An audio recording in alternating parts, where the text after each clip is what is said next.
নমস্কার। আমি একটা কথা বলবো আপনাদের কাছে। কালকে আমি রথের মেলায় গিয়েছিলাম। রথের মেলায় গিয়ে একটা ভালো জিনিস আমি শিখেছি যে কাউকে মুখ দেখে মায়া করতে নেই। তাই আমি সেটাই শেয়ার করছি আপনাদের সাথে।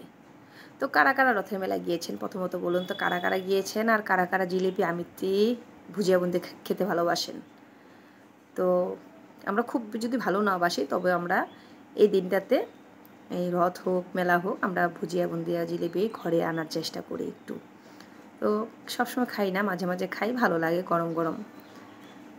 তো আমি আগের বার রথের মেলায় গিয়ে আমি একটা জিলিপির দোকানে যাই। তো সেখানে গিয়ে আমি যে গিয়ে দাঁড়াই তখন আমাকে একটা সেই দোকানদার একটা বাচ্চা ছেলে, বেশি খুব বড় না, খুব হলে 25, 26 বা 30 ইয়ার্সেরই হবে। 30 ইয়ার্স না, 25 ইয়ার্সেরই হবে। যাই হোক, আমাকে বললো দিদি কি লাগবে। আমি বললাম আমাকে আমিত্তি দিন, আমিত্তি দাও। তো কতখানি? আধা কেজি। কত দাম? আমি বললাম, বললো 100 টাকা, 90 টাকা দিলেও হবে। যাই হোক, আমি এত দাম জানি না, আমি নিয়ে আসলাম 90 টাকায় দিয়ে আমিত্তি। তো আমি খেতে ভালোবাসি, খেয়েছি, সবাই মিলে খেয়েছি আমরা।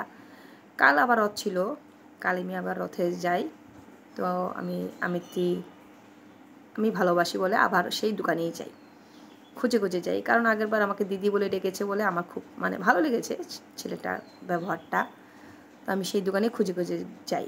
তো গিয়ে দাঁড়াই, তখন একটা মহিলা সেই দোকান থেকে জিলিপি কিনছে আর খেয়ে খেয়ে দেখছে। তো বললো খেয়ে খেয়ে দেখছে জিলিপি। আমি মনে মনে ভাবছি কী রে, কেমন মহিলাটা। সে 20 টাকার আধা পোয়া 20 টাকা দাম। তো 20 টাকার জিলিপি নিবে, সে 2-3টা অলরেডি খাওয়া হয়ে গেল। তো কিছু বলছে না ছেলেটা, কেন বলছে না। যাই হোক, আমার মহিলাটার উপর রাগ উঠেছিল যে কেমন রে, সে খাচ্ছে জিলিপি খাচ্ছে আবার নিচ্ছে 20 টাকা, এটা তো কথা হলো না। যাই হোক, মনে মনে আমার একটু খারাপ লাগলো মহিলাটার উপর। আবার টাকা না দিয়েও চলে যাচ্ছিল। তখন ছেলেটা বলল জিলিপির দাম দেওয়া হয়নি। তখন হেসে উঠলো মহিলাটা, বলল হা হা হা, খেতে খেতে তোমার জিলিপি খেতে খেতে টাকা দিতে ভুলে গিয়েছি। তো মনে মনে আমার খারাপ লাগলো, কেমন রে, খেয়েও যাচ্ছে আবার জিলিপির দামও দিচ্ছে না। যাই হোক, জিলিপির দাম দিয়ে সে চলে গেল। তো আমি তার দোকান থেকে জিলিপি আমিত্তি নিয়ে আসলাম। তো আমিত্তি আমাকে দিল আধা কেজি। আমি তো ভাবলাম 90 টাকায় নিবে হয়তো, নাহলে হয়তো দাম বাড়বে আরও। তো আমাকে বলল 80 টাকা দিন। তো আমি মনে মনে ভাবলাম বাহ, আজকে দাম কমিয়েছে, ঠিক আছে, হয়তো শেষ, এখন রাত্রি হয়েছে, শেষ হয়ে যাবে, তাই দাম কমিয়েছে। ঠিক আছে, আমি ঘরে নিয়ে আসলাম। আমার শ্বশুর বাড়িতে আমি শাশুড়িকে দিয়ে আসলাম কিছু, আমি দিয়ে ঘরে চলে আসলাম। তো আজকে আমার একাদশী বলে আমি কালকে একটা আমিত্তি ভাবলাম মুখে দিই। তো মুখে দিলাম, মুখে দিয়ে আমি দেওয়ার সাথে সাথেই এত একটা দুর্গন্ধ স্মেল ছিল, অনেক দিনের পুরনো তেলে হয়তো ভাজতে ভাজতে অনেক দিনের পুরনো তেলে। যাই হোক, খুবই খারাপ, যাকে কল্পনা করা যায় না, এত খারাপ ছিল। একটা মুখে দিয়েছি, সাথে সাথে ফেলে দিয়েছি, আরেকটা মুখে দিয়েছি, সেটাও ফেলে দিয়েছি। আরে ঘটনা কি, প্রতিটাকে স্মেল আমি এক একটা শুনছি, প্রতিটার মধ্যে সেই স্মেল। শুধু 2টা ভালো বেরি হয়েছে আধা কেজির মধ্যে, 2টা ভালো।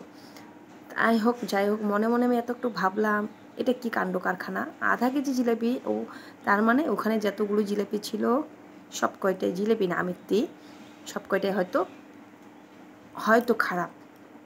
সে রাত্রি হয়েছে, এখন এগুলো নষ্টগুলো সাপ্লাই করছে যেন কোনো লোক আর দিয়ে দিবে, আরও তো ওরা দোকান উঠিয়ে দিবে, এখন কেউ তো পাবে না।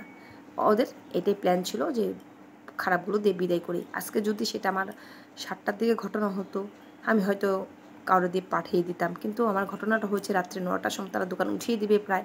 আমি দেরি করে গিয়েছিলাম মেলায়, কিন্তু এমন কাণ্ড কারখানা, আমার খুব খারাপ লাগলো।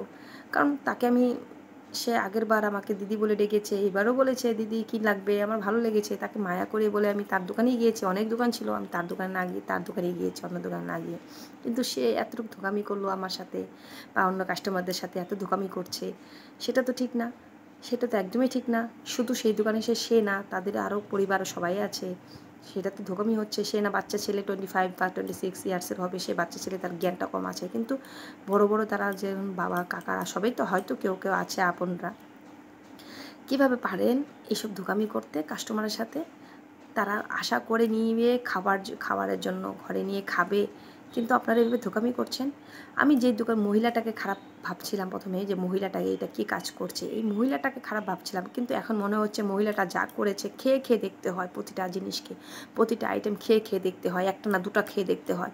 কারণ এইসব ধোঁকামির থেকে বাঁচার জন্য আমি মহিলাটাকে এখন, মহিলাটার প্রতি যতটুকু আমার খারাপ ভাবনা ছিল, এখন টোটালি খারাপ ভাবনাটা চেঞ্জ হয়েছে। না, খাওয়ার দরকার, এইভাবে খেয়ে খেয়ে আনার দরকার। কারণ এইসব কতগুলো দোকানদার থাকে ধোঁকামি করার জন্য বসে থাকে।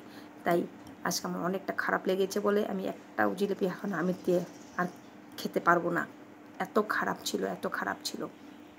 তাই ভাবলাম আপনাদের কাছে এটা শেয়ার করি, কারণ খুবই খারাপ কাণ্ড কারখানা করেছে এই দোকানদার। তাই বলছি আপনারা যারাই যাবেন খেয়ে আনবেন, কারণ এরকম, হ্যাঁ, আজকে রেগুলার দোকান যদি সবসময় পার্মানেন্ট দোকান থাকে, পার্মানেন্ট দোকান থেকে খাওয়ার দরকার নেই, কিন্তু এইসব মেলায় বসলে পরে খেয়ে আনাটা খুব দরকার। না হলে আমার মতো ধোকামি হবে, হয়তো আরও অনেকেই ভুগবে কালকে যারা যারা নিয়েছে। কিন্তু এভাবে কাস্টমারদের ঠকাবেন না, একদম না। কাস্টমারদের ঠকালে নিজে ঠকবেন। আজকে হয়তো ভাবছেন আপনি কিছু টাকা কামাই করার জন্য আপনি কাউকে ধোকামি করে আপনি টাকা কামাই করছেন, কিন্তু এই টাকা কামাই আপনার বেশি দিন থাকবে না। একদিন এই টাকা কীভাবে শেষ হবে আপনি বুঝবেন। একদিকে কামাই করছেন, আরেকদিকে অন্য দিকে চলে যাবে, সেটা আপনি বুঝতেও পারবেন না। তাই বলছি, আজ আমার দুঃখ লেগেছে বলে কথাটা শেয়ার করলাম। আপনারা যদি পারেন এটা বেশি বেশি করে একটু, যদি পারেন একটু শেয়ার করবেন, একটু কমেন্টস করবেন, আমার মতামত আমি যে বলেছি কথাটা ঠিক কিনা একটু জানাবেন। তো আজ এই বলে, আমি অনেক বড় হয়েছে, নমস্কার জানাচ্ছি।